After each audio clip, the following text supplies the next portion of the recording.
ఆ దండు సైన్యం మాత్రమేనా మత్తగొల్పి మేకపిల్లలు వండుకున్నారంట.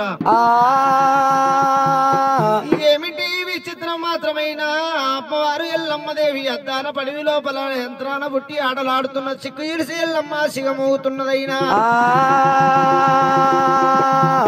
అమ్మవారు ఎల్లమ్మదేవి సిగమూతల్ల కల్లా గురుడు మల్లయ్య కల్లవారు చూసిండు. ఆడవిల్లను ఇచ్చింది గొప్పతనం కాదనుకొని 5 ఏళ్ళ అస్తం నిస్తమోపిండంట పరమాత్మను మల్లన్న. ఎల్లమ్మ శిగం మందైపోయింది, యంత్రాన పుట్టి వచ్చింది. ఎల్లమ్మ నెత్తి లోపల వేరుకర పుట్టి ఉన్నదైనా మత్త ఒలిపిన మేక పిల్లోలి దండు సైనం లేచిరంట, లేచి కూర్చున్న వాళ్ళు అయ్యారంట. ఆ గురుడు మల్లయ్య జారి జన్నపాల గుండు ఉందంట. జన్నపాల గుండు ఎక్క సెలవు ఉంది కానీ దిగ సెలవు లేదు మల్లయ్యకు. ఆ గుండు మీద మల్లన్న ఏమంటుండంట, అమ్మా నీవెవరు, నీవి రాజ్యం ఎక్కడా, నీ దేశం ఎక్కడా అని అడుగుతుండ భగవంతుడు. అయ్యా బాలుడా బాలవీరుడా, నాకు ఊరుకొక చెరువు కాదు, గొంగొక చెరువు కాదు, భిక్షగానికి ఒక ఊరు కాదు స్వామి.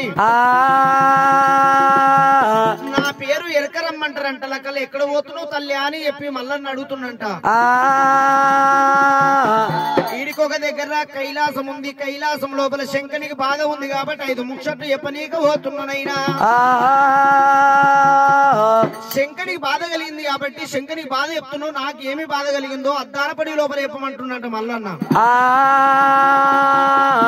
అమ్మవారు ఎల్లమ్మదేవి 400 పందిరి ఏపించుకుంది, 3 ముళ్ళ గద్దె ఏపించుకుంది. గద్దె మీద చంద్రమూడు పటాలు కొట్టుకున్నదైనా. ఒరే బాలుడా బాలవీరుడా, నీ పేరేమో మల్లయ్య, నీ పెద్ద అన్న పేరేమో వీరభద్రుడైనా. మీరిద్దరన్నదమ్ములు బంతులు ఆడిర్రు, బంతి మాత్రమేనా 6 లేక అద్దానపడి లోపల వెళ్ళిపోయింది.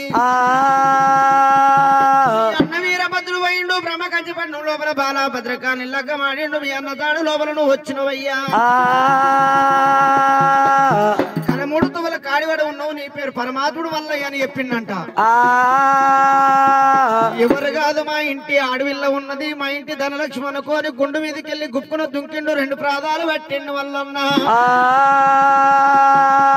తమ్ముడా మల్లయ్య, నువ్వు నా ప్రాదాలు పట్టావు, తప్పేమి లేదు మల్లన్న, నీకు మాత్రమైనా శ్రీశైలం దారి చూపిస్తానంటుడైనా. తమ్ముడా శ్రీశైలం పై ఏం పని చేస్తావురా? శ్రీశైలం లోపల ప్రాంతాల గంగ లోపల తానం చేస్తున్నావు, తడిపిడి తానం చేసిన తర్వాత పర్వతం ఎక్కుతున్నావు మల్లన్న.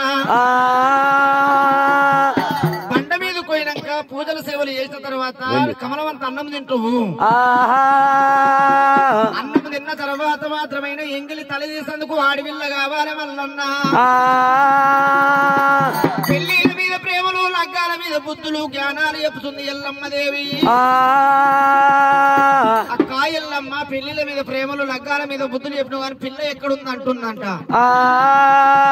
తమ్ముడా మల్లయ్య 3 తొవ్వలు ఉన్నాయి, పోయేది వైకుంఠం, దాపల పోయేది బ్రహ్మాండం, నట నమ్మవేది కంచివేరి పట్నం మల్లన్న. కంచివేరి పట్నం లోపల వరదరాజు భార్య భూపాల సిద్ధమ్మ కన్నా కొడుకులు 7 మంది వల్జవాళ్ళు, 7 మంది తోడ పుట్టింది బాల ప్రవరమ్మదేవి. పాలదాయి పెరిగింది బలమైన సుందరి, తేలల్లాయి పెరిగింది తెలివైన సుందరి మల్లన్న. ఆడరాని బల్జీన నాడియాల ఓడరాని బల్జీన నోడి ఎరంటల కల్లా, నాకు తమ్ముడా నీకు పెళ్లి తాళలు చెప్పినా గానీ నాకు దీవెన అడిగిపెట్టమని ఎల్లమ్మ అడుగుతున్నది. అక్క ఎల్లమ్మ, నా పూజలేమో ఆదివారం, నీ పూజలేమో మంగళవారం ఉన్నాయి. శుక్రవారం నాడు పుట్ట అమ్ముకుంటున్నాను, పుట్ట ఎట్లా పెరుగుతుందో వాళ్ళ కొల్లారంతా పాలు వంగినట్టు వంగుతున్నదైనా. తమ్ముడా అటువంటి మాత్రమే